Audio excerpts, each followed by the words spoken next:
T20 world cup जिंकून आल्यानंतर भारतीय संघाचं दिल्ली ते गल्लीपर्यंत स्वागत होत आहे, त्यांचा सत्कार केला जात आहे, त्यांची मिरवणूक काढली जात आहे। मग अशामध्ये महाराष्ट्र सरकार तरी का मागे राहील? म्हणून महाराष्ट्र सरकारने महाराष्ट्रातले जे 4 प्लेयर होते वर्ल्ड कप मध्ये त्यांना बोलून त्यांचा सत्कार केलेला आहे आणि ते पण विधिमंडळामध्ये। आणि त्याच वेळी भाषण करताना रोहित शर्मानं चक्क सूर्यकुमार यादवला धमकी दिली, ते पण मुख्यमंत्री उपमुख्यमंत्री एक प्रकारे जेवढे आमदार आहेत त्यांच्या सगळ्यांच्या पुढे धमकी देऊन टाकलेली होती। तुम्हाला विश्वास पण बसणार नाही, हे काम फक्त रोहित शर्माच करू शकतो।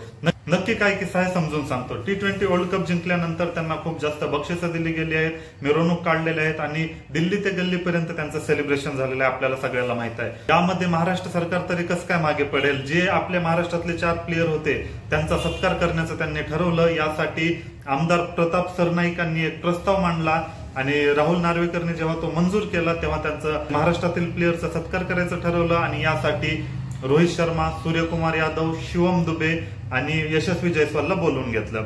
विधिमंडळामध्ये आल्यानंतर सत्कार वगैरे झाल्यानंतर त्यांना भाषण करायला सांगितलं। समजा थोडक्यात जे काही तुमचं मनोगत आहे ते मांडा अशा प्रकारचं सांगितलं। सगळ्यात अगोदर सूर्यकुमार उठला आणि सूर्यकुमार मराठीत बोलत होता। मराठीत बोलताना म्हणजे जेव्हा सूर्यकुमार उठला तेव्हा सगळे आमदार सूर्या सूर्या म्हणून टाळ्या वाजवत होते किंवा बाकडे वाजवत होते, म्हणजे आमदार सुद्धा यांचे फॅन आहेत हे दिसून येतं।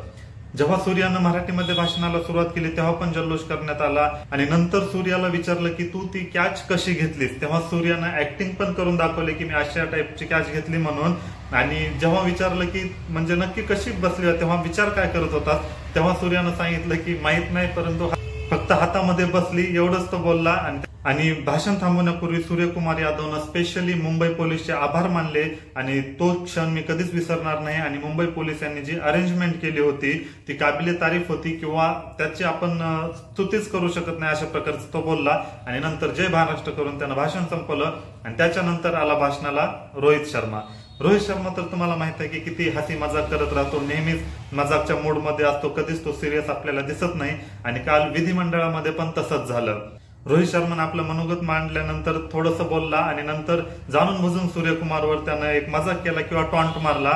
रोहित शर्मा भाषणामध्ये बोलताना असं म्हटलं की बरं झालं सूर्याच्या हातामध्ये तो कॅच बसला, नाहीतर मीच त्याला बसवलं असतं।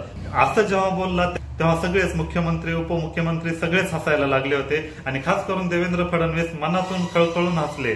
तर अशा प्रकारे एक प्रकारे त्यांनी मजाक केला होता, ही धमकी वगैरे काही नव्हती। जर कॅच सोडली असती तर मी सूर्यालाच बसवलं असतं अशा प्रकारे। सूर्याने आता सांगितलं की त्याच्या हातात बॉल बसला तर बरं झालं ते बसला, नाहीतर पुढे त्याला मी बसवलं असतं।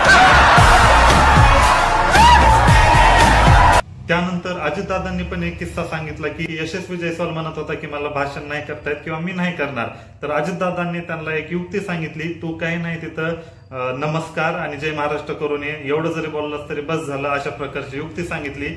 हा किस्सा अजितदादा यांनी स्वतः सांगितला। तर थोडक्यात सांगायचं झालं तर जे टीम इंडियाला प्रेम भेटलेलं आहे आणि यामध्येच जे महाराष्ट्रातील प्लेयर आहेत त्यांचा मान सन्मान करण्यासाठी महाराष्ट्र सरकार तरी कुठे कमी पडणार होते। आणि त्याचसोबत त्यांनी 1-1 कोटीचं बक्षीस पण त्यांना जाहीर करण्यात आलेलं आहे। परंतु हे सगळा किस्सा झाला आणि त्यामध्ये सगळ्यात जे गाजलं ते रोहित शर्मानं मारलेला डायलॉग, जर सूर्याच्या हातात कॅच बसली नसती तर मी त्याला बसवलं असतं।